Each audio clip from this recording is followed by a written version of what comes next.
ladies and gentlemen. Welcome to the CoinGeek Weekly Livestream. I am your host, slightly off-center. That's camera angle stuff. We are rocking live from sunny South Florida. It is indeed sunny, because as the spring becomes summer, it is, it's quite warm. So we're having a good time here. Show is also produced by our super secret executive producer, Mr. Secret Producer, which is what we're going to keep calling him until we come up with a better nickname. So everybody, if you're watching live, thank you. And please like, subscribe, hit the alert bell. Let your friends know that we are going to be taking questions live from the troll box. And we are going to be talking to CoinGeek's own Gavin Lucas. So Gavin is a colleague of sorts, but one of the guys who I actually like to work with the most, and we only get to work sort of tangentially to each other in that he does lots of write-ups of my content.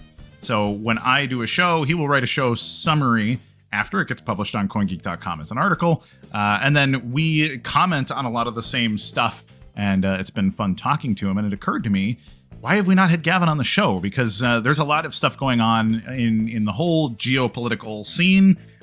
We talk a lot about tariffs and imports and taxes and just philosophical policy stuff. And Gavin is somebody who is well outside of the American sphere, but also has his own experience living around the world and doing lots of cool stuff. So it's good to get his feedback and to talk to somebody that isn't just one of us red, white, and blue folks. He's actually Irish, so it's a good time. So again, please tell your friends we're going to have Gavin on, be talking about some interesting stuff live here on the show.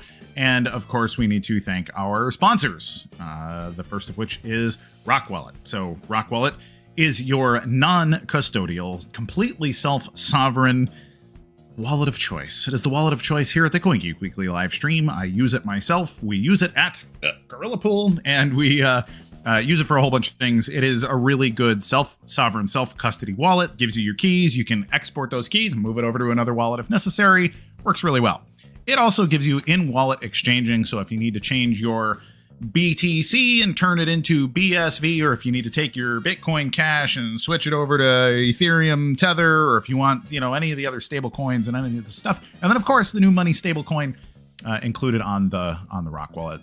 They do that too. You have to pass just a wee little bit of KYC AML to do it, but once you do that, it works really well. I've been a big fan. I use it myself, and so give it a shot. We also must thank the Otherworldly TCG folks for donating one prize pack per week to the commenter of the day. So if you have the best comment in the troll box, you can win an entire prize pack that allows you to play Otherworldly TCG, the premier TCG game. Is that redundant? Is the G in TCG a game? So it's like saying ATM machine. It makes me want to so one of those things. But yes, please play Otherworldly, and please make a good comment, and you can win the cards from CoinGeek, courtesy of Otherworldly. So thank you, Otherworldly, for being Otherworldly. You guys are awesome. Hey, we get a whole bunch of people here saying hello. Mr. Joey Two Guns, Emilio Morao. We got Cool Cat Cosmos, who is an Anon, so I should assume it's a block streamer. Just kidding. Mr. Brett, Manifestable. Okay, everybody. How we doing? Clear my meridians. Let's cut to a break. We're gonna do the ad thing. We're gonna pay some bills, as it were, and then we'll be back with Gavin Lucas to talk about all the cool stuff going on in the universe. So we will be right back.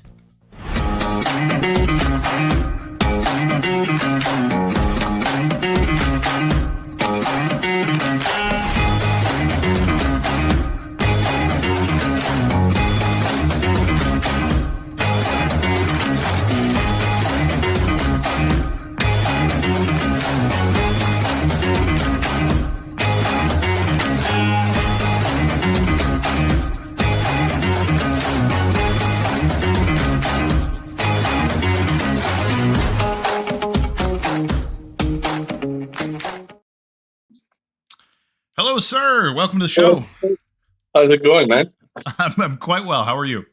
I'm grand. Thank you for having me on. For sure. So, Gavin, I know who you are, but I wouldn't say you and I actually know each other particularly well. We have been casual colleagues for a number of years, but I'm looking forward to getting to know you as much as anybody else here. So let's start briefly. Where are you located? And then give me your Bitcoin story. Did you think it was awesome when you first heard of it? Did you think it was crazy? Where are you at today? All right. So I'm in Northern Ireland, which is the part of Ireland which is still politically the United Kingdom. 6 counties at the top. It's still UK. So when did I first hear about Bitcoin? So I kind of remember this only because I lived in Asia for a long time and I was home when I first heard about it. So it was 2010, toward the end of 2010. And I used to watch, although I'm almost ashamed to admit this, I used to religiously watch Max Kaiser's show on oh boy. Here we go. The reason that I know that it was around 2010 or 2011 is one, I was at home and I couldn't get that show abroad and I was in my mom's house. So like back then, he was already hard selling it, right? Like it must have been around 2011, early or late 2010. He was already talking about the digital gold thing. And like, I was interested in it, but Googled it and I was like, oh, how do I get this? I can't just buy it. Yeah, it was too weird. Yeah. No, like it just sounds dodgy as hell, right? And like this guy on Russia Today, if it had been the case of like, you know, can I just buy it with a debit card? I probably would have bought like a £10 worth, right? But it was too hard. So anyway, ended up back out in Asia again. And the next time I heard about it was about 2014. When did Ross Ulbricht get convicted and sent to prison? 2014? Convicted? Maybe 2015, but yeah, Silk Road got nailed in 14 for sure. That was the big news. Around about then. And the reason that I remember is because I was just starting to do some freelance writing work. And a guy commissioned me to do a 4-piece series on that whole court case and saga and how the backstory. And one of the pieces went viral on StumbleUpon for this new website, and he was pretty thrilled about that. But then, that just double put it in my head that it's a dodgy, right? Because I already had that perception from Max Kaiser, and then that happened, and I thought, no, I can't. I mean, I don't want to be involved in this. Then I started talking to some guys who worked in the oil and gas with me, who did affiliate work and online stuff, and they were like, no, it's a cash system. It's like you can use it to pay people and get paid, and it doesn't have to be used for that kind of stuff. You can send money, for example. I think some of them were poker players, and they were telling me about using it to play poker. So I got into it that way and got interested. And of course, like so many people bought my first coin in 2017, and toward the end of that run. And then, well, I'm just the kind of person that like I can't just do that. Like I'm like, what is this? And like, how does this work? Why does it? And then the whole Satoshi mystery, and like it pulls you in quickly. And that whole story is like. It's like it's a rabbit hole. For someone curious, that's just like a magnet, you know, like what happened here and the whole fork wars and all that. It got fascinating. Yeah. I mean, if you're into trading, you'll get caught up in it. Yeah, for sure. So that's funny. I think a lot of us that ended up big blockers kind of have that very similar story. Like heard about it early. And kind of had the early cultural influence of what is Bitcoin before it was this, but before it is what it is now, right? Everybody just talking about big money and ETFs and whatever.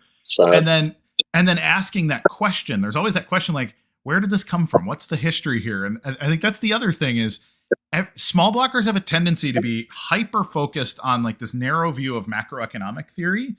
And big blockers tend to either be entrepreneurial or they have like this deep like distrust of the official narrative and like I think there's something else going on that I need to keep digging into. So even being curious, I mean, like if you're at all interested in like what it is, well, you kind of need to know a little bit about who invented it, and then you need to read what he said about it, and then if you're lucky enough, I guess, to have some economic knowledge, some interest in technology, computer science. Like I'm not an expert in any of those subjects, right? But I have a little bit of all of it, and you put it all together, and you kind of get a picture of what it is. Maybe a little bit easier than like someone who's not or doesn't have one of those things or two of those things. And once you kind of go down the rabbit hole of that, then how can you believe the small block? No, Right. like it's Yeah. ridiculous. It's Yeah. point blank ridiculous. And we're finally reaching the point where it's coming, I feel, to a head, right? Yeah. Like, I don't mean to say that like BTC is going to blow up and go away, because I don't believe that. But Yeah. it's reaching a point where like this halving hasn't delivered the price increases that are required to keep the miners happy. The Yeah. Lightning Network hasn't really played out the way like its biggest promoters had hoped and all that. And as Bitcoin, we'll call it that, moves toward TradFi moves toward Bitcoin and brings with it all the Yeah. laws and regulations, which we've been talking about since like what 2020. I'm for At myself, and least. Yeah. you before, long before that, right? Yeah. So it's kind of like they didn't. I don't. If they didn't see it, or they just didn't care. Like if you move into that world and expect their money, they're coming with conditions, and one For of sure. those conditions is KYC, AML. I can't touch this unless I can comply with banking regulations and all. So I don't know how. Some of them are just mercenary, right? And that Mm. it's understandable. They just want the money, but Yeah. guys like maybe the BCH side, how did they think that was going to go? Like that you could weigh these two things where you get money in, but you also live this anarchist kind of cypherpunk vibe. Like they're just Right. not compatible. One or Yep. the other had to happen.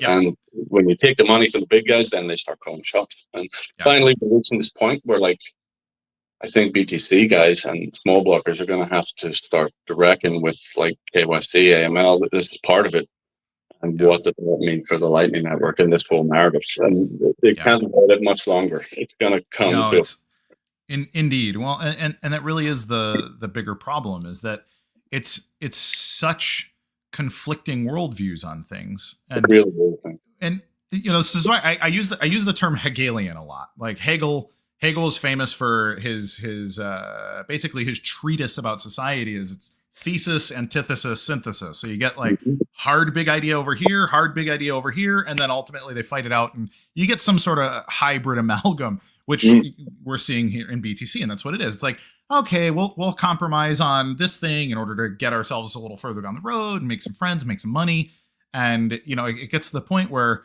like it's kind of Bitcoin in name only, but it's made so many compromises with such a deeply conflicting system that now you get guy like Max is another, like, I'm a big libertarian, and it's like, yeah, but you're hanging out with a military fascist dictator in Central America full time. And like That's just disgraceful, man. Is what that yeah. is. Like that, like remember that movie, The Inside Man? With Clive Owen, and he hid in the bank and all Yep. that. There's a line in Yeah. the movie where he's like, "What's the point of having the money if you can't look at yourself in the mirror every day?" Right? Like, and that's like always stuck with me. It's like, how can Indeed. a dude like that, who I know was promoting those libertarian ideals way before that, because I watched the show for years, just spell it all out? And like he was like the anti-bank guy, the Yeah. anti-BlackRock. Big time. The system was going down and all this. That's his whole show, his whole life. And he's like, "Oh yeah, it's okay, Larry Fink, come on in." And yeah, it's how does he It's maintain his like no, his? it's wild. Well, it's so funny. I used to watch Max like even older. So Max, it's got to be pushing 20 years ago now, because I was a weird gold bug like right when I got into college, which was a little over 20 years ago now, and he was super into precious metals. He was like an official spokesman for some silver brokerage company, sort of in the same vein that like Peter Schiff is like the gold spokesman. Max really was the silver spokesman circa like early 2000s.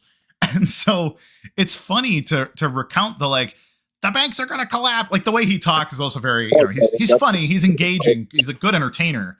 But going into like all the same stuff about, okay, society's going to collapse and the dollar's going to collapse, it's all going to zero, like his whole thing, like tearing up $100 bills and whatever, you need to be in silver. And like, and then it's, he like pivots into this whole thing, and it's like, he just found something else to shill, man. I think maybe so like he probably is to some extent like libertarian and all for real, but yeah. Like even just the idea that your show is broadcast on the network of one of the most authoritarian states. Well, right, yeah, it's like they will Russia.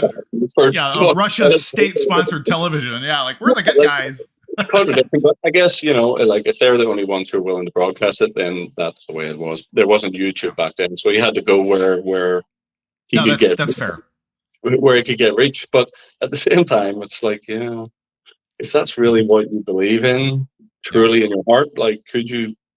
I wouldn't take money from Putin and his guys for anything. But so that actually brings up a really interesting point, and this is something you and I have engaged in on Twitter a little bit. Is that kind of, because you're making a good point. Like, if I'm going to talk about the problems of like American or broadly Western, like the kind of EU, UK, the banking apparatus and fiat currency and stuff, and Russia will give you a platform. It's like Russia really kind of is the biggest competitor in the Western Hemisphere on that kind of concept.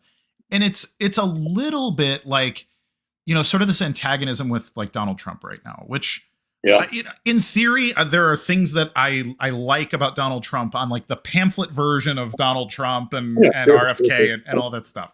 I mean, but in practice, it's like the tariff stuff, like there's lots of things principally that I dislike. And then the actual practical application of these things, I look at it and I'm like, this is just one more example of this sort of central managed governance stuff hurting the economy, because it doesn't matter who tries to control the economy. The attempt to control the economy is essentially bad for the economy. And anyone who thinks they can isn't qualified to do it by virtue of the fact that they think that they can. Precisely. They immediately are telling you that they don't know enough about it to do it by thinking that they can do it. Right? So you can though make tweaks around the outside. You can create incentives in an economy, and that's about all you can do. The rest is like, this is like trillions of things operating. Vast system of historical forces and like different incentives. Like you as a government, all you can really do is set tax policy and try to make trade deals, and that's about it. Or set the big picture tone, which is what Trump is really good at. Is like, no, we're changing direction. And if you're going to get a country to do a 180 and go the other way, like, you have to be able to sell that narrative, and that's what he is actually really good at. Is sales and getting ideas out in a simple way that catch and stick in your head. As a marketer, he's really good at that. For all of his other whatever his flaws may be, that's one thing that he does well, is communicate his ideas. Yeah, well, that's the really funny thing. You look at. And that's one thing that, sure, pick a second world country and you bully him a little bit, get some favorable, whatever. But it's like, he's not trying to make a serious trade deal with, pick any random country in South America or Africa or Southeast Asia or something. He's coming up against like China and, having the tariff policy changes every 6 days or something. It's like, all right, it's Thursday, here's what we're doing, 125%, and then okay, Tuesday we're getting rid of the tariffs, like this kind of thing. And it's like, it's such a curious tactic that on the one hand I find terrifying, because it's like, well, I have to live through this. but it's also super juicy. It's only you could know what he was going to do like an hour before he did it, and right. Options traded, but that's wrong. Anyway, I think what a lot of that is, to be honest, is I believe that he really is just a figurehead to a large extent, and the guy that sets the tone. And then there's factions within his people. Like, it's becoming clear that like this Peter Navarro guy, is that his name? Navarro, and Musk are just not like seeing eye to eye. And like, I even read like Navarro went for a break from the Oval Office, and Besant got Trump to like walk the tariffs back and give a pause. So like, there's clearly conflicting agendas in there, and he's just doing whatever he thinks is best in the moment and reacting to it. And he's good. He's a marketer, but he's not a politician. He's not an economist. Sure. He's listening to people. He's doing what he thinks is good, and then he reacts to like, well, he has his own concerns. He doesn't want to be the guy that owns the Great Depression Part 2, man. Like, that's not no, for sure. For him, for his own, his own brand image. So I have a feeling that what you'll see is, we got a deal with Vietnam, we got a deal with Cambodia, we got one with India. That's a big enough country to, India's a big one. And maybe Brazil or something. And also the tariffs are now at 10% and back to business. Like, to an extent, or if you can get a few big companies to like like he did with Nvidia to announce that's enough to sell as a success, and then before the midterms, you start to get a recovery. Well, that's what he should be shooting for in my head. For sure. Because he's going to get wiped out if he doesn't. Oh, for sure. Well, and that's people's money. You don't mess with people's money, man. For sure. Well, and that's the thing that I find so curious about him is that at the very least, I think you can read him as somebody who cares about his own image enough to where even if he has like this animus against, whatever, he wants to be remembered as the guy who made America great again. Like he does not want to be remembered as the bad guy. No. And so he's got that little bit of like, all right, I'll relent. And that's really what I think happened with the China deal is I think his guys were finally like, hey, this is not going to work. Like we were with you, but it's clearly not working. And he just backed it off, and he has that like crazy poker face in the sense that he's willing to be like, all right, cool, we got rid of the deal. Like, give me kudos for backing out of my deal from 6 days ago. Like, I fixed America again, He does that. He does this thing where he creates a problem and then he solves it, and then he tells it that he solved it, right? It's like, he's really good at that, like switching it. But like, so the whole China thing, like, if you had 20 years, you could. Right. You could do it, right? You could decouple slowly and like, but like you don't have 20 years in a democratic system where you get the election and then you got the midterms, especially yours, like you're held to account after 2 years. You don't even really get 4 years. Well, and this is already his second term, so he doesn't have the like, this can play out over 8. Like he's just his legacy, right? And if he gets Nvidia back and he gets a couple of big deals like that, and he's deciding he's want to put the UAE want to put $1 trillion in, and he gets a bunch of small countries to basically capitulate, then he can sell it as a win. And for sure, if not making any accusations, a few people get to buy assets at half the price they would have otherwise got to buy them at. Right. He's a genius. Yeah. But I mean, that's just politics. No, it is for sure. So let's talk a little bit about. You have this really interesting view about kind of international politics and business, in that you're like the journeyman who kind of covers everything for CoinGeek, and you've been writing for a really long time. So you're a guy that's really got his ear to the ground about not just any one thing, but you really are a very broad generalist, and you have a very good grasp of the general on all kinds of things, which is what I love about your content. What do you? ADHD is a blessing. Sure. So that's the good side of it. Yeah, you pick a bit here, and then you get bored, and you go over here, and you get bored, and you come back later and pick a bit more, and you end up with this whole like. Not saying I'm right, by the way. I just have my opinion, right? But that's the good thing about that. So. Sorry, you were about to ask me something. I was going to say, like, so what do you think, when you're talking broadly about like the whole blockchain ecosystem and like this need for all of these things in the world economy? I think almost every serious country has some kind of blockchain policy or something. Hey, we're going to try to adopt it either as a a reserve asset, or maybe we're going to do some novel thing with the technology or whatever. But is any of this actually working out? Because I don't pay as nearly as much attention as to what's going on with all the other. Do you think anybody out there is actually serious and trying to make some real inroads that maybe we've missed?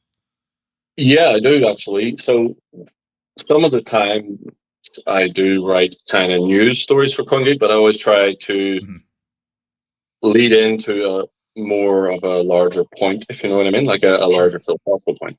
So the story becomes the lead, and then there's the point after that. So because I do that, I'm aware of what's going on to a large extent. And like literally, you have the European Union creating a digital euro, and it's ready, almost ready, right? So like that's like one of the biggest. That currency now is like 19% of reserves in the world, and like it's used in. I think it's the largest trade bloc in the world whenever you count the EU plus its partners, right? It's like the best trade zone in the world. And like, so that's one. And okay, they're going to, because of the nature of that organization, they're going to try to centralize that and have some control over it. But when you add in all of the other pieces, like the Bank of International Settlements has their cross-border CBDC system, Yep. and they backed up from that. I think that might be to do with Russia and Ukraine and all that. And so, but there's this slow awareness if you watch the headlines over time, where like big players at the level are starting to become aware of interoperability problems, right? Like our system isn't going to work with your system, and we can't. And like so like there's only one solution to that, right? Eventually, is one scalable kind of permissionless, if you want to use that word, chain.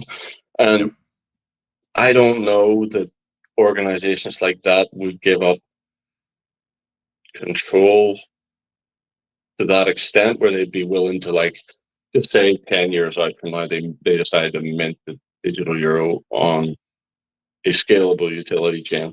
But they need some level of control to, like, take back tokens out of circulation or freeze funds. If it's like, turns out the cartel in Mexico is using this currency, they need to be able to stop it. So there's an awareness that interoperability is a problem in these private systems, which was inevitable 5 years ago. You could have predicted that. But I don't know if they're willing to do the full step into, like, we're just going to use a public chain that we can't control at all. So, yeah, to answer your question in a nutshell, serious countries are doing serious things with this, but they still, and even international organizations, but they still can't let go of this idea that it has to be their system. And they want to build another one to compete with this one. It's just like the early internet. You know, you had 20 networks, 12 networks, 10 networks, then it narrowed down. And I'm not going to make a prediction, but when you're seeing Bank of International Settlements guys and like ECB guys talking about we've hit a roadblock and we need interoperability, that's a fork in the road. That is getting to those levels, and that's huge. And then, well, maybe you can tell me, what's this with BSP and presenting in front of the World Economic Forum? No, let me just clarify. I am not a conspiracy theorist type of guy, right? The World Economic Forum exists because people need to talk. Like, people need a place to meet and talk. And I don't really like the way it's not so transparent, right? But like at the same time, like Davos and all, like, you kind of need a place for world leaders to meet and discuss things in person, kind of the way you need us to meet and talk at a blockchain conference in person. Because things get done more when you meet and talk, right? So, like, of course, these forums have to exist, right? But so to me, that the fact that people are starting to talk about the interoperability and the fact that there's this opportunity to present a potential solution is potentially a big deal. So I'm not sure what I'm allowed to say because I don't remember what's public. Now, I don't know much. I don't know details and who said what, but I do know a couple of people who were there and gave some presentations. And also I think it's interesting because one of the guys who I know went is very much of the opinion of myself, in that, like, God, that's kind of like the lizard hole over there, right? Like, that's like, if you're going to get invited to a party where, like, you know, you got to give a blood sample and they put a mask on you, like, that's where it's going to start, right?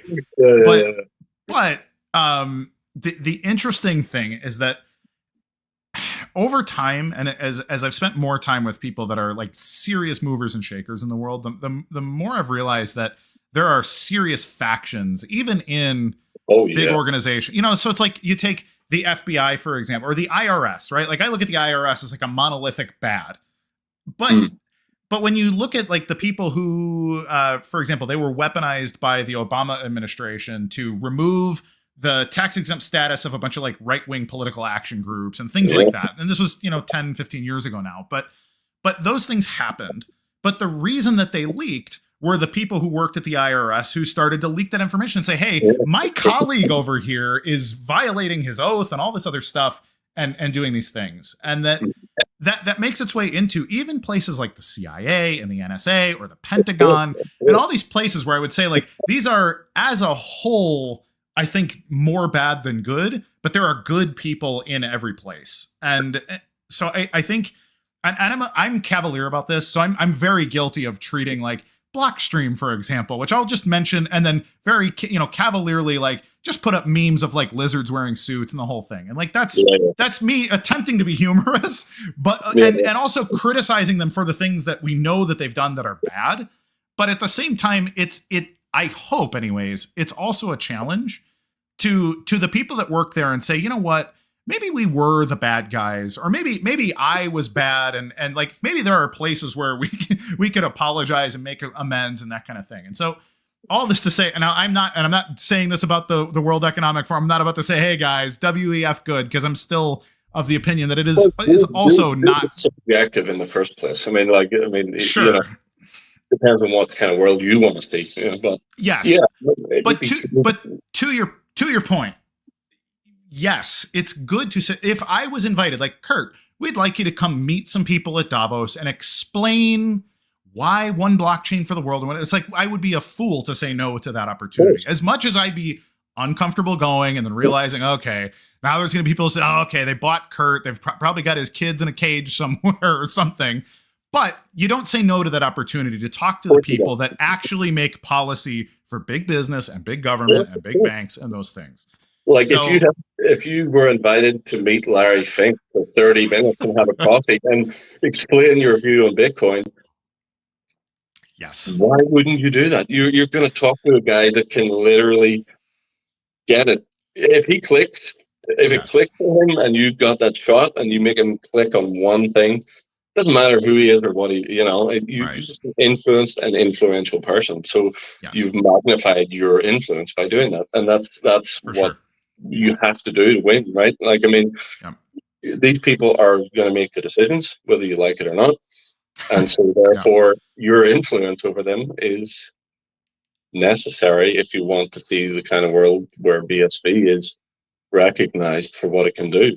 Because Larry Fink, I don't think, or guys like that don't spend time on X for 3-4 hours going down rabbit holes. No. So he needs zero chance. He needs someone to give him a 15-minute right.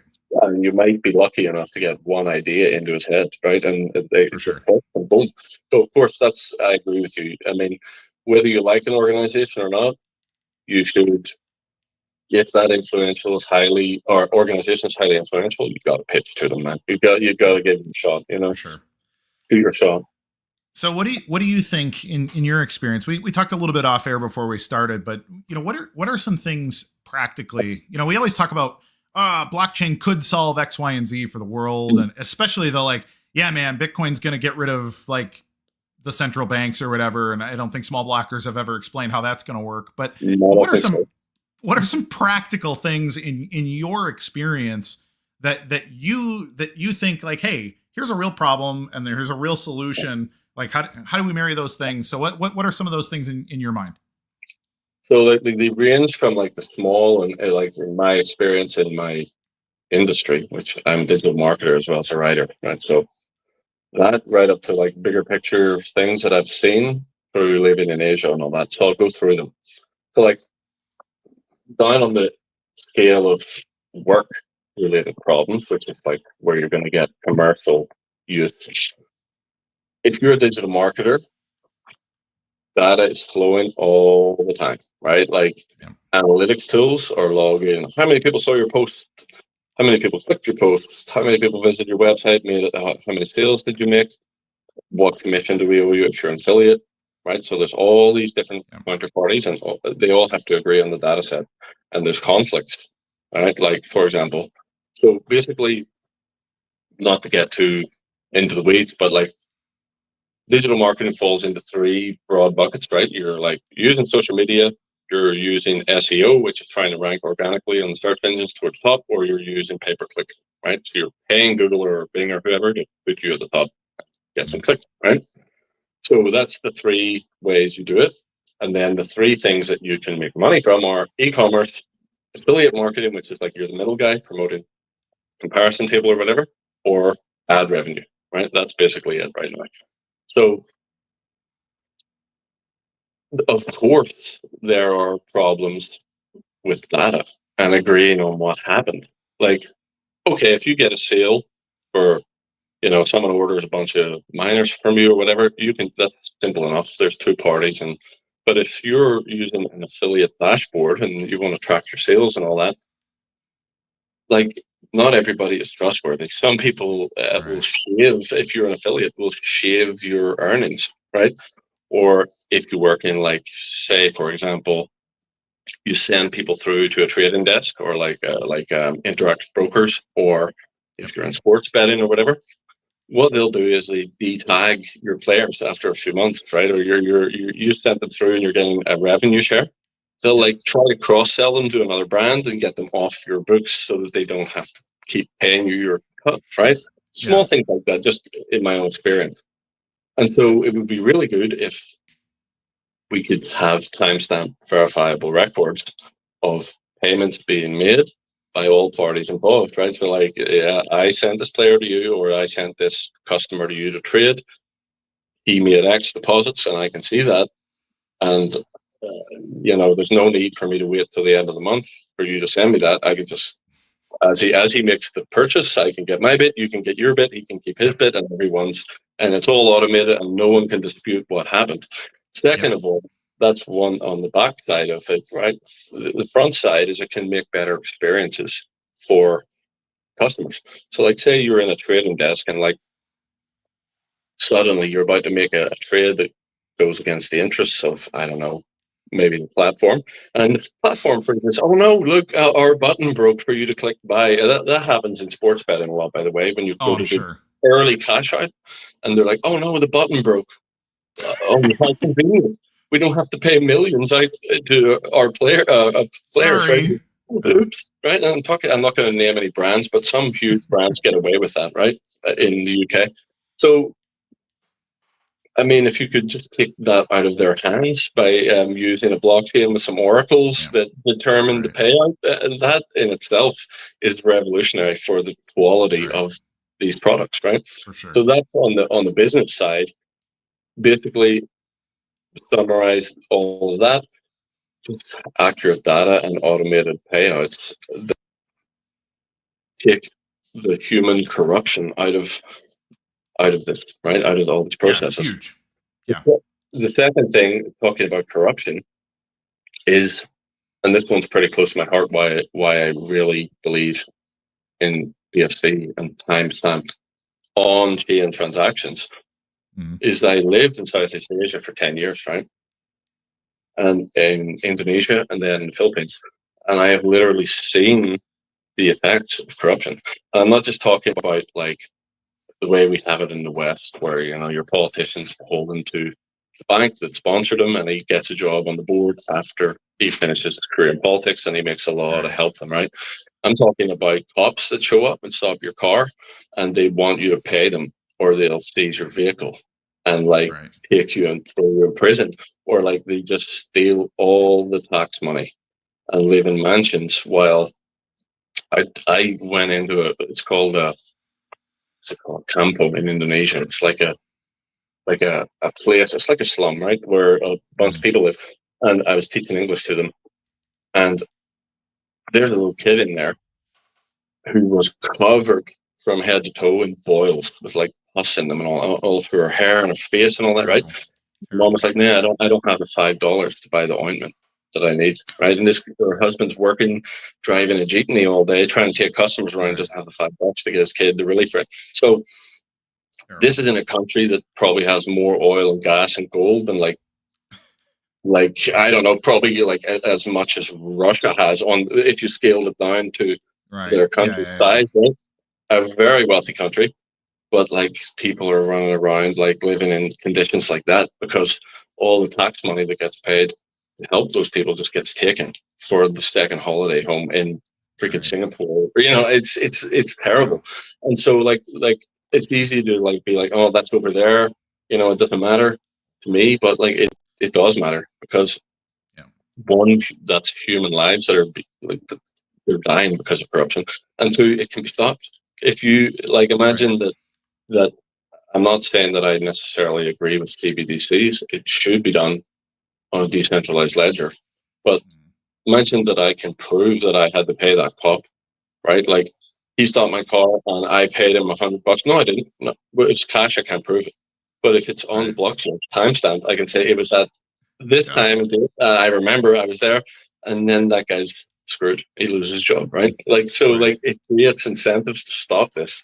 And then, say the tax revenue service in that country had a wallet, and suddenly $1 million moves out of the wallet. Well, a journalist can make a phone call and say, "Where the hell? What was that for?" And they don't necessarily have to tell you if it was to fund the military or whatever. But like, if they can spot suspicious activity, like this wallet keeps moving, 10 grand a week out into these other wallets, and it can be audited by anyone. And just the fact that other people can see it and make phone calls and inquiries will put off a lot of that from happening, right? And then just opportunity for real investigative journalism, which would be great.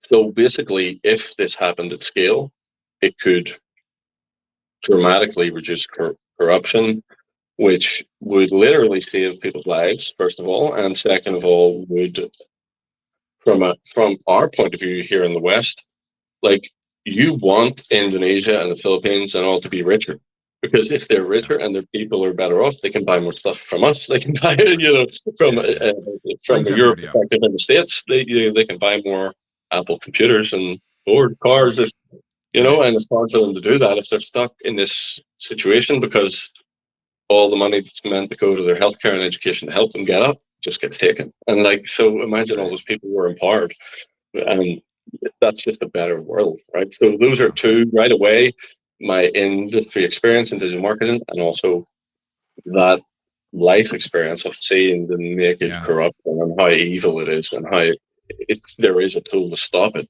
and it needs to be used to stop it, or it's never going to get better. Unless they're lucky and get a good leader. Which is pretty iffy. So those are two things, and then just the conversation about global trade and all this. I mean, blockchain can just make it all so much smoother and transparent on every scale. From, like, I think I was telling you off air, in Northern Ireland, we now have these trade barriers with England, because I'll not get into too much about it, but in Brexit, we left the European Union, and that created confusion. Like, are we part of the UK or the EU? But we have an open land border with the EU, and goods can't move freely anymore. It created a whole rigmarole, right?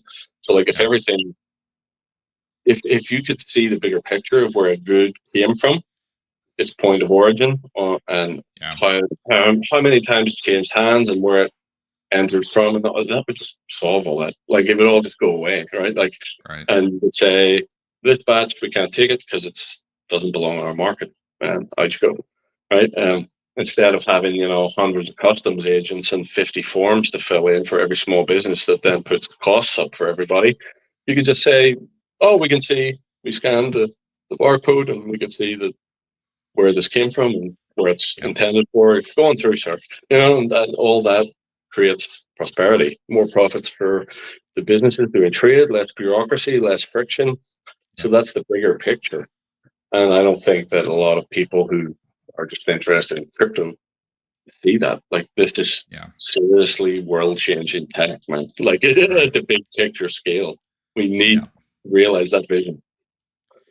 Well, what do you think? I mean, other than the obvious stuff, in that, like, well, yeah, but I just like trading on Phantom or whatever, and that's really what I want it for, and whatever. I think that's probably been the biggest impedance to making this happen. Is opportunity cost, right? And I look at every dollar that I've spent trying to do something cool in blockchain, and then I have to calculate that against, like, yeah, but what if I just bought BTC or just bought Sol or just bought whatever instead of investing in my business or whatever else, right?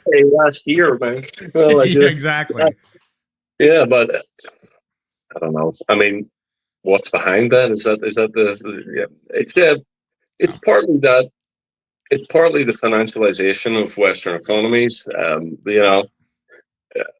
We're not. Americans are very different, obviously, from the UK, so I'm not going to generalize. But, like, the UK basically made the whole center of its world the financial services industry in the 80s and 90s, and that doesn't require a lot of manpower. It's not a big industrial, power plant or whatever, but it's a money printing machine. And, like, when you see a lot of people get rich doing this, and you're struggling because you can't really find a good paying job, just copy. And then it's Right. it's in the culture, man. It's just a cultural thing of making money with zero effort. And, Right. and like clicking buttons, and like there's nothing wrong with that if you want to do that and you're skilled at doing that, but you build value too. Like you can actually do that in a way that is valuable. Like build a comparison engine for products that you know really, really well and help people make a decision on Right. accurate information. And you will make automated money, but like you got to put that effort in first to build something, a useful tool for people.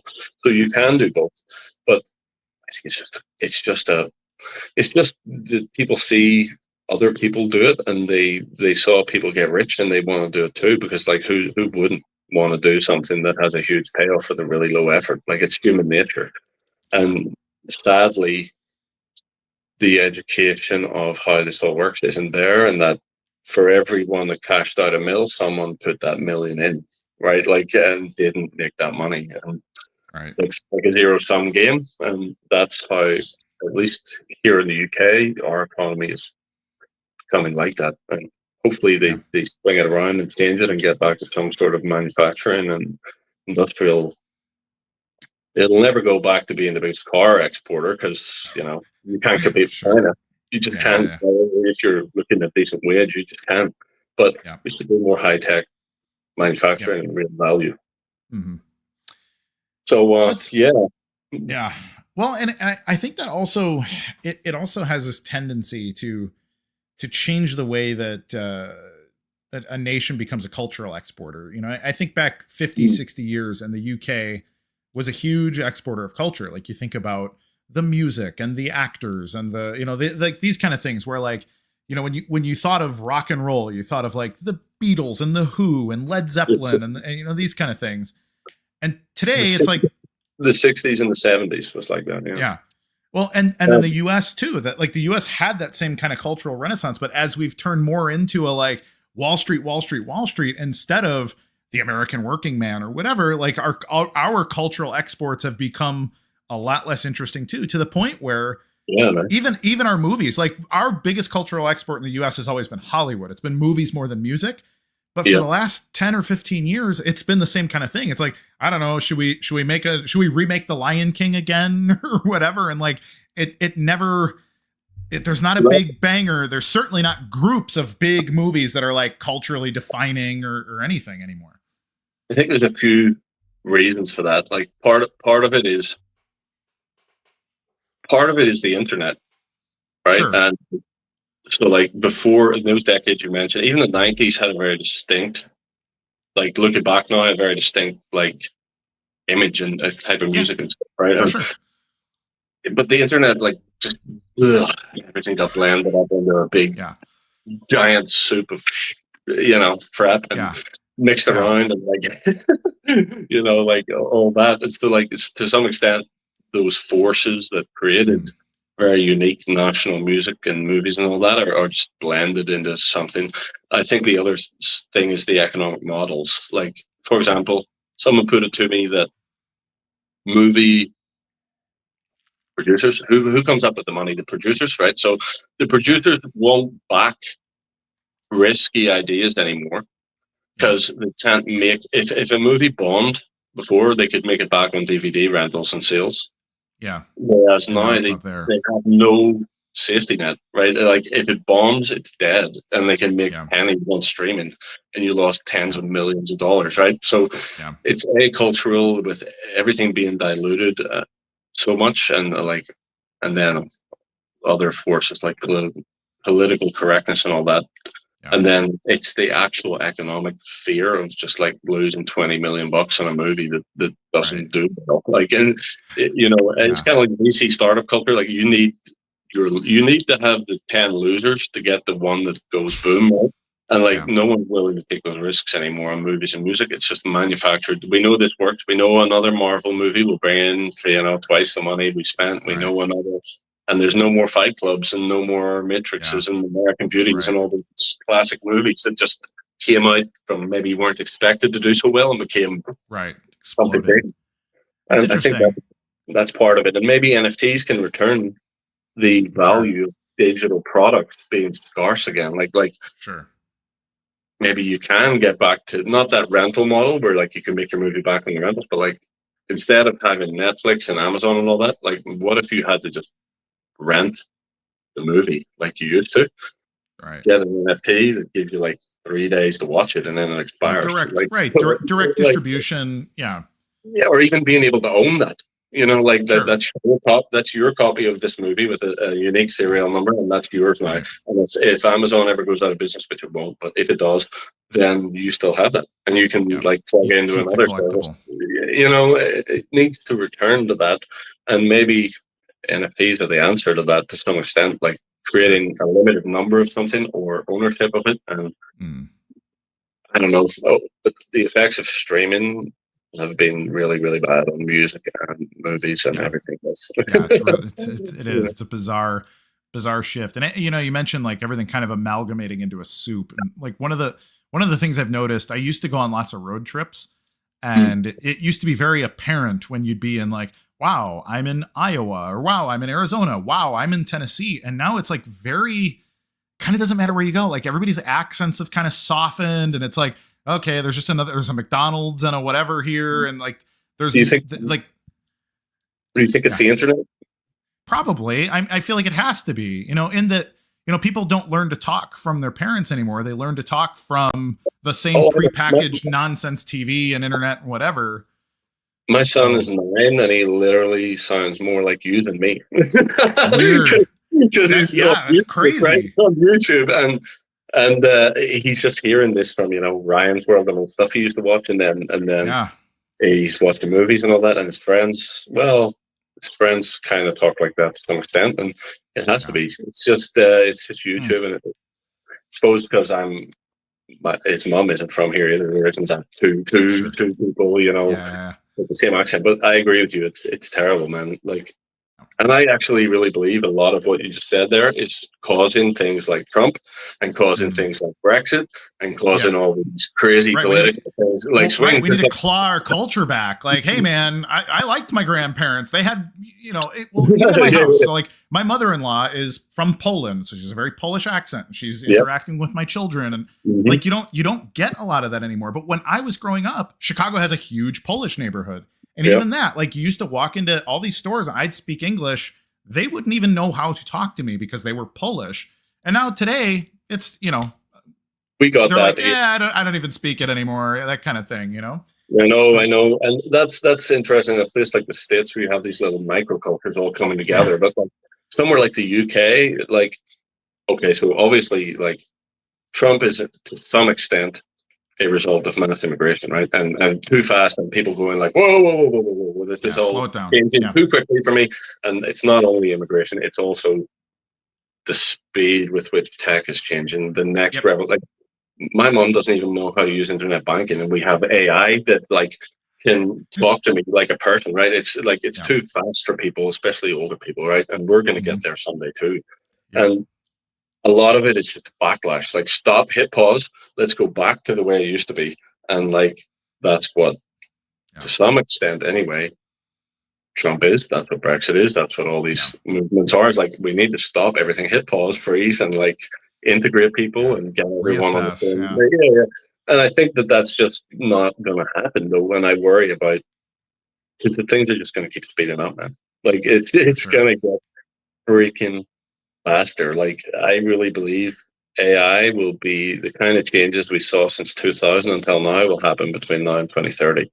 Like at that level of change and the speed with which that's going to happen is going to complete. Like who the hell knows what's going to happen 2030s. Right.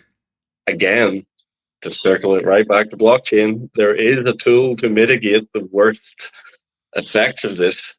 Yeah, it can't undo it, it can't stop it, but it can definitely make it transparent and accountable and like bring some sense of control, which is what I believe people really want. It's like for sure. We don't feel that we can control anything in our own country anymore. So like can we have some sort of system that like at least gets a data set that everyone, you've said this many, many times about data sets that everyone can agree on. Like can we actually have the facts about how many people came in the country, what kind of visas they were on, have they left, have those visas been rescinded and burned? All of this can be, and can I even trust the official people who are supposed to be telling me the truth is? Like, you get it all on the blockchain now, like the metadata on the like timestamp, so that like, no one can argue anymore about what the hell is going on. Like, it's funny. I read a crazy article about a week ago, and it explained that there's so much bad information and lack of reporting in census data that it's possible that there are up to 2 billion more people on Earth than have previously been estimated. I could believe it. Like, it's pretty bad here, but when you go to like places like Indonesia and Thailand, the Philippines, and all that, like you can. I was literally, and I'll not name a date or a time, right? But I came back in Indonesia temporarily once on a tourist visa, and it was like between jobs, right? So I had this teaching job, and we were waiting for the visa. And literally gave a dude in the airport a brown envelope, and he walked me around the freaking aisle, through a back door, had a cup of tea with me. We chatted a little bit of Indonesian. I gave him the envelope, and he walked me into the country. No stamp. Right, so like, there's an example, right? And that was my employer, and so that's how business is done there. I'm not going to judge, right? But like, so if that happens a million times over millions of different transactions, you could have 2 billion more people, or like you could have like in countries like China where it isn't exactly transparent, you could have like 200 million less people than you think, and you know. We're going to find out, man, because reality there with that situation is about to. We're going to find out who's bluffing, you know, and who really has what cards, and that's an interesting.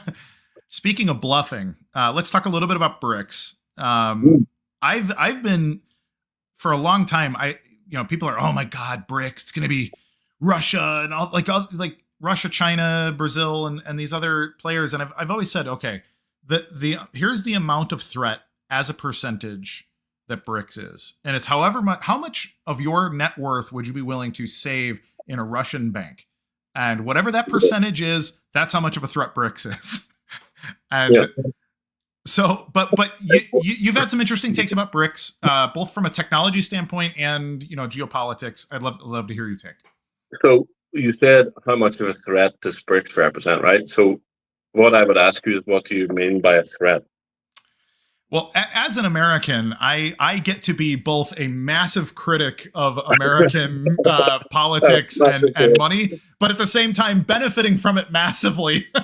So I guess that, like, American homogeny over like the petrodollar and global trade and that kind of thing. So I 100% agree with your first point, is that the transparency of, or the lack of transparency of BRICS countries generally, right? Not like there's exceptions. Like I think Brazil and India might be less OPEC than China and Russia and Iran, right? So I would save 0% of my money in Russia, but I might save some money in China if I had an opportunity, and I could be guaranteed that, like, big guys went into China and invested billions, Apple and stuff. So there must be some safeguards. But yeah, that's why I ultimately don't believe that China will be the hegemon to replace the United States, because they will never open up their economy the way that the US. Like, I can literally put money in the US and take it back out in the same day. Like, if I could move money into your banking system, get it back out, I could buy a treasury, sell it later that week, and I'm not even from America, right? It's literally what Karl Popper called an open society. You can say what you want, you can broadcast information, you can move money in and out, and that creates trust, right? Because like, we're not holding your money here. You can take it out if you want. So you have to give them a reason to keep it there. But China is not an open society, and it never will be as long as the CCP or the CPC is in power, because they don't want to lose the power. But second of all, they like control of their currency, right? So they like to be able to devalue it or whatever they want to do with it to make their exports more competitive and all the rest. And if you really wanted to replace the United States and the United States dollar, you wouldn't be able to do it in that way. You would have to say, okay, our bonds are for sale in the open market. the way treasuries are. You would have to say the yuan or the renminbi is tradable on forex markets freely and openly. That party will never allow that to happen, right? Because that's the end of that. Like, that would ultimately probably bring them down. They lose control of that. They lose control of everything, right? So from that perspective, I don't think that they will, but I don't think that's their aim. I think their aim is to, I'm looking at a world map here, and their aim is to create like a side, like China, India, Southeast Asia. Australia's culturally Western, but they're kind of making a decision right now about like, what do we do here? Like, this is bad, right? Yeah. So, and Africa, and then you have Africa, right? Which it's too late. Basically, China already won that.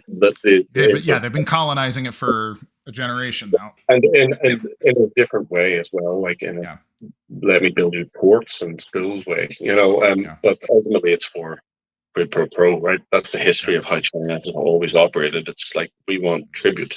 We don't want. We don't really care if you speak Chinese and promote communist ideals. We don't care. We just want the gold or the oil, and we want and we want you to follow our economic development model. So hey, we're not going to cut your feet off like the Belgians did, No, we're not going to do that. We're not going to drone strike your school either, but we're going to make sure that we get the oil. And if you don't, we're going to call in the loans on the port, and everything's going to stop, right? Exactly, It's like a different form of doing things, but it's still ultimately the same agenda, which I think they just want China to exist in a world that they are not dependent on or beholden to America, right? And like, for sure, that's it. That's not an unreasonable desire. Yeah. The history of their country is basically the Qing dynasty was the peak, and then the British arrived and said, "We would love to come in and trade with you." And the guy said, "No, you have nothing we want. We don't want your watches, and we don't want your cannons." And they said, "Well, it's not really an option. We're asking, but the king, whatever, won't be very happy if you don't." And they came back and they had a big fight, and Britain ultimately won through Hong Kong and flooded the country with opium. That's the short version of that history, right? So the Chinese call it the century of humiliation, and they're pretty determined that's never going to happen again. Because and they want to just have this area, I think, where they are like, okay, we're sure the oil is going to keep flowing to us, and we're sure that these guys aren't going to be able to come in again and do this again and stay away from us. And that's where I think it's going to go, is that it's going to split into two, like Cold War Part 2, like two spheres. Sure. And they have their part, and the US has your part, but like, no one realistically can replace the USD, even if they wanted to, at the moment, because just think of all the debt that's denominated in US dollars. Well, your own debt's what, 36 trillion, right? And that's owed mostly to Americans, but that's not the point. The point is, other countries also have debt denominated in USD, like to the World Bank, the IMF, to each other, to corporations owe USD. Like, you cannot take this currency and just suddenly switch to something else. It's like the whole house of cards would come down. Like we'd be back in the freaking 1800s overnight. So if it happens, it will happen like gradually at like 1% reduction a year for like 50, 60 years. Generation, Even then, there's no alternative to it. There just isn't. There just isn't another. But like, what's going to take its place? The euro, maybe. Well, I don't think so. Probably not. Yeah, no, I don't think so. And that's the interesting thing. And I always say this to the people that are like, "Oh, the dollar is going to collapse any day now." Like 10 years ago, I would have agreed. I was in that camp. But as I've grown to understand Keynesianism and this concept of like modern monetary economics, is that if you can die slower than everybody else, the Keynesian system benefits your sphere in an incredible capacity. And so, like, yes, the US debt is a big problem, and we're experiencing all kinds of fallout from that. But the rest of the world is going to hurt more, and relative to the rest of the world, the US is going to continue to pull ahead until that balance is created, or there's some other massive economic breakthrough.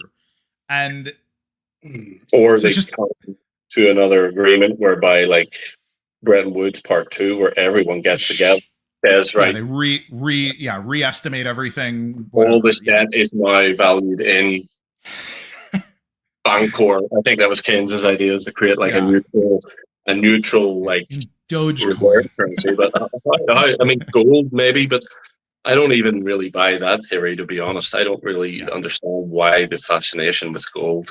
I mean, prosperity across the world has gone up dramatically since we came off the gold standard, because US dollars are not just backed by the US military, they're backed by all of the productivity of every country and every corporation and person who uses them and is willing to accept them. So like that's ultimately always going to be more than the value of gold, which you can just find in the ground. You know, it's rare, but like human productivity is freaking. There should be some limit, though, definitely, on how much they can print. Like there should. Yes. We just got 30% inflation in 3 years or something here because of COVID, and they did the whole, the whole thing that you guys did over there, where they print like trillions and put it out, and like it's terrible.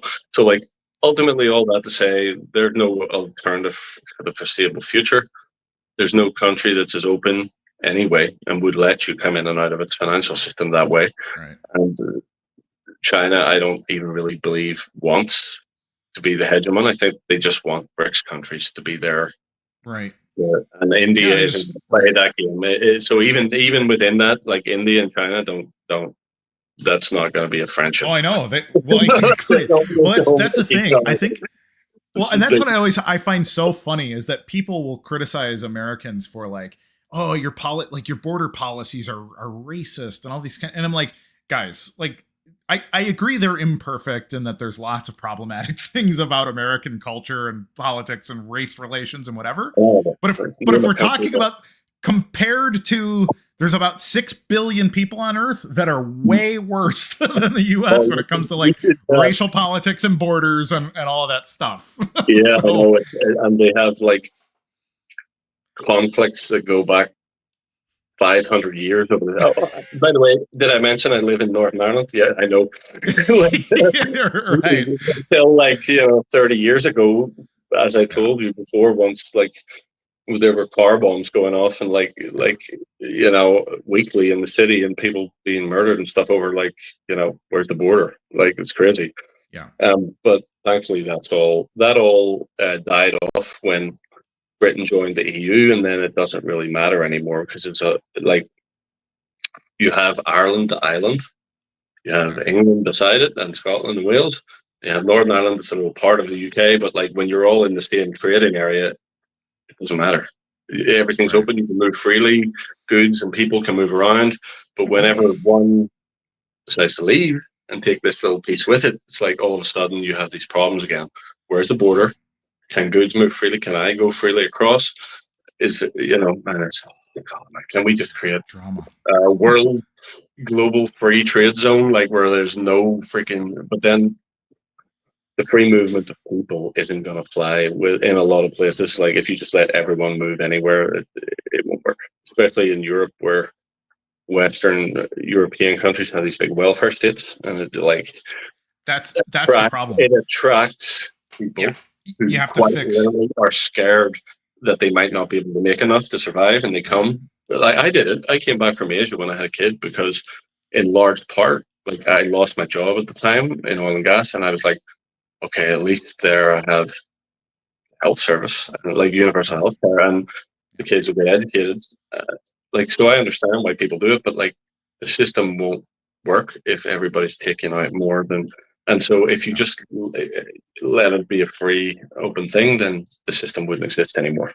It couldn't. So you have to filter for people who are going to contribute. And as a whole, immigrants in the UK do contribute more than they take. For sure. As a whole. Well, the same thing with Americans, and even American immigrants. But it's funny because you see, people like, they're mooches on the system. And I'm like, a lot of them are working real hard and putting more into the system than they're taking out. And like, let's they're stealing our jobs. Like, why?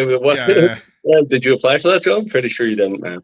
I understand the frustration to an extent with some people because, if you're, I'm lucky that I've had enough success to be comfortable, and came from a father who also had that and built a good life for himself and his family, right? But if you say that you were like a day laborer, right, and you're just like taking it every day at a time, and like you're in and out of work, and sometimes you have work and sometimes you don't, and now you're competing with an illegal immigrant or something. Exactly, you're trying to get a house, and like a social house, or like, and this is carnage for their lives, right? And but it isn't also the fault of the guy who's like really qualified to come here, and he comes here and he's like, like just he deserves to be here because of America. He's like, just he's another person with the exact same problems.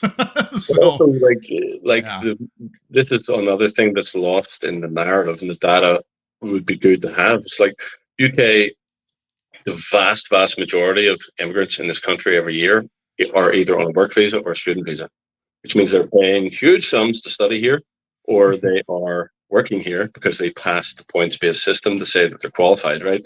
So, this idea that they're just here to mooch is not true, right? And there are some groups within, if you look at the data set, that don't do as well as others, shall we say, right? And they don't contribute as much.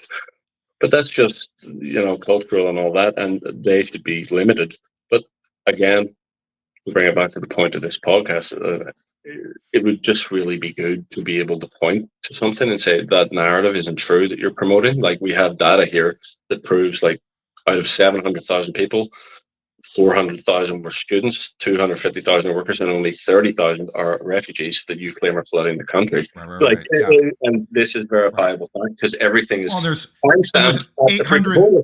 There's 800 violent criminals who are deporting immediately, right? And we can prove it, because we can also prove that the token on the blockchain that represents their identity was burned, so they're no longer here and they're no longer entitled to any benefits. That's what I'm talking about. That would solve a lot of problems, to be like, we can prove they're gone because here was their identity card on the blockchain and now it's gone, and so they can't. They couldn't be here because they couldn't possibly do anything, right?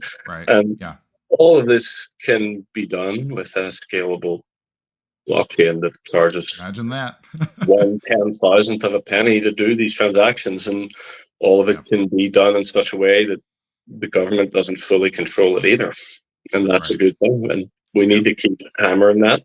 I really hope BSV gets a breakthrough soon, man. Like, it's some kind of. We need a morale win. Like, I know there's 1,000 little things going on, but I would love us to just get a big, a win that's.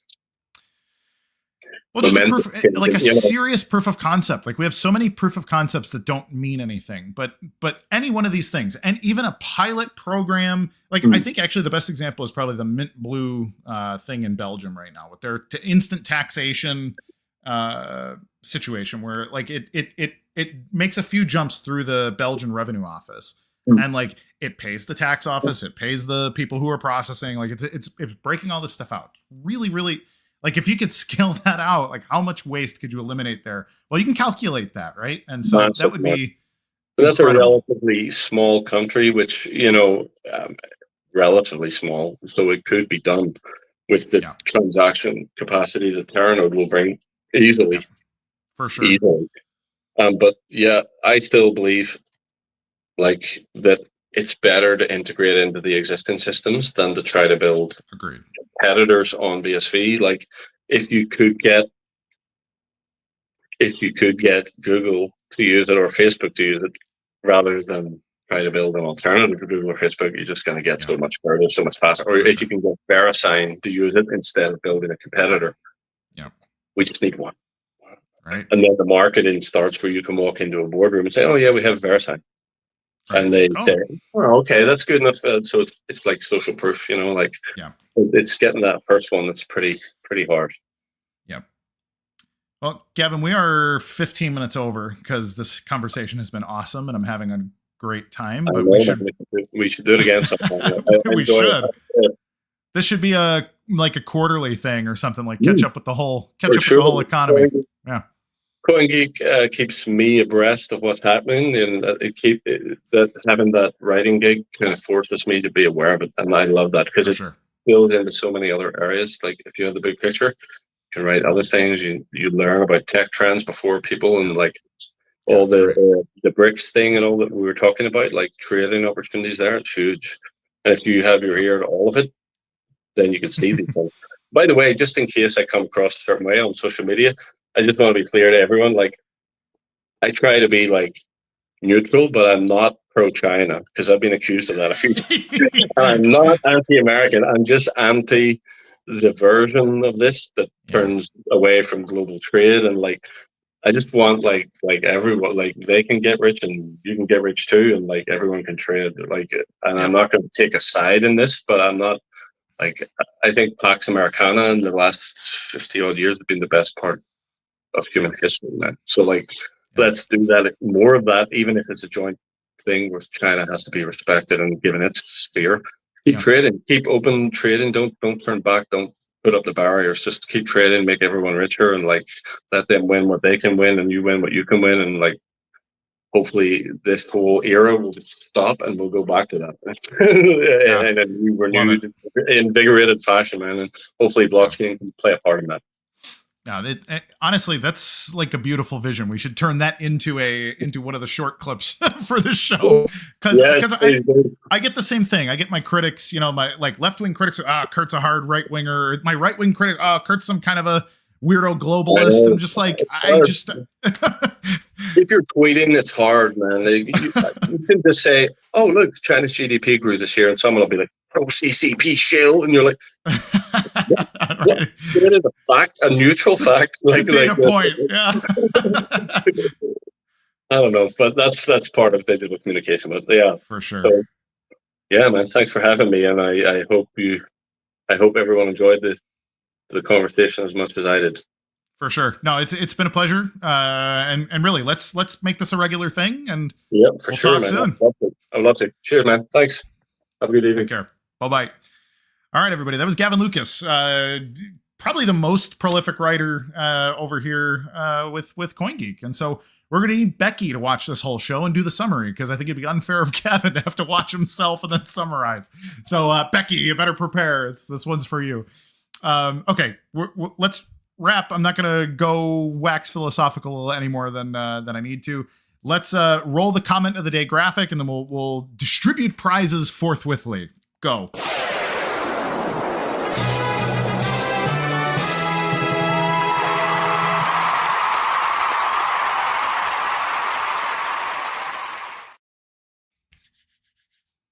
Hey, Joey Two Guns. You're the man.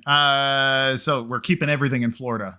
Joey's another Floridian. So congratulations, Joey. Please reach out to the Real CoinGeek account on X, and we will distribute your Otherworldly cards, courtesy of Otherworldly TCG. Thank you to Rock Wallet, our sponsors, everybody else. And if you would like to be on a show here, if you have something interesting to talk about, some amazing business opportunity, some app you've developed, or some crazy thing you're up to, please reach out to the Real CoinGeek account on X to get on the show. We give preferential treatment to people with big ideas or big businesses that are coming out soon. Everybody, thank you so much for spending your hour and nearly 20 minutes with me today. And remind your friends to like, subscribe, hit the alert bell, because every Tuesday at 2 p.m. Eastern Standard Time, this guy is live on the air, and I need you paying attention here. So please share across the socials and all that stuff. Last but not least, certainly not least, be good to each other. And then we don't have to keep having all these conversations about how to kill and deport and send these undesirables away and everything else. If we're good to each other, we can just do business. And wouldn't that be a whole lot better than bickering about everything? That's how I feel. All right, it seems like we've even run out of the music because everyone's fallen asleep at the wheel, including myself. All right, everybody, love you. See you next week. Take care.